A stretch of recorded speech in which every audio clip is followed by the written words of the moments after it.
So what inspired you to write your story? I saw that PAHS had started a writing contest, and I love to write.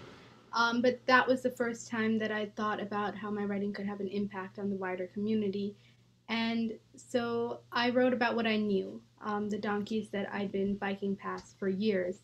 So it was a very personal thing for me writing, which is already something that is very personal to me, something that I really enjoy doing and feels like my passion. And mixing that with something that I saw every day that I also felt was very personal to me.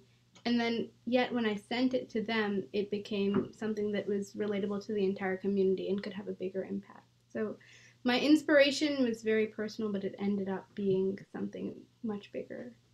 Nice. And how would you describe like the creative process or writing process? As I said, I started with what I knew. Mhm. The prompt was think about how compassion can be a link between animals and humans. And for me, I don't have pets, but I did know that I could feel a connection, an emotional connection with animals through the donkeys. So my creative process was more aligning my own personal experiences with compassion and thinking about how this wider concept of being compassionate to people around us could be applied as a lens to what I've been experiencing. Nice. And I heard that you were also a judge on the Ambassador of Compassion Story Contest. So can you describe your experience as a judge? It was very rewarding actually to see all these different lenses that students brought to writing about animals.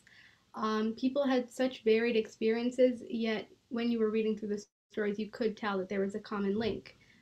Whether they were talking about their dog or a cat or a hamster or even a butterfly, they felt the same emotion of thinking that you could be connected to an animal through compassion and you could have your world enriched by trying to pay attention to animals and feel compassion toward them. Excellent. And do you remember like are there any stories that stood out from the competition?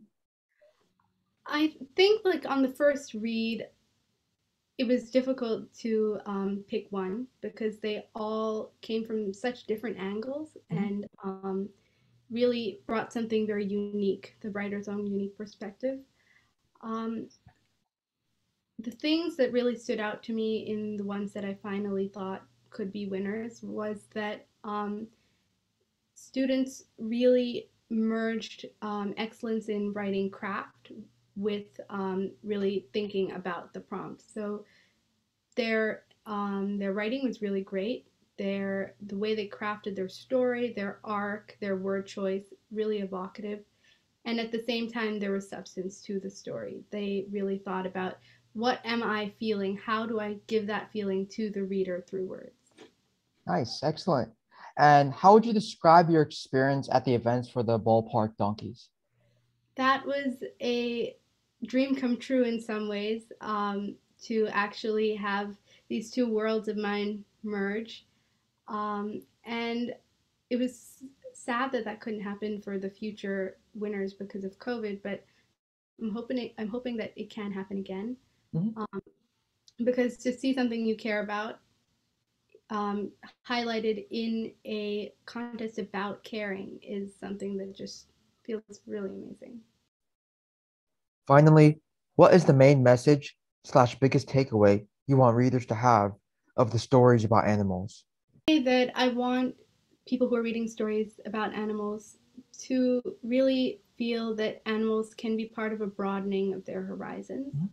Um, we often like relegate the thought of like compassion towards animals towards like one thing. Okay, there's a contest about that. That's the prompt. That's it. That lives in one part of my world.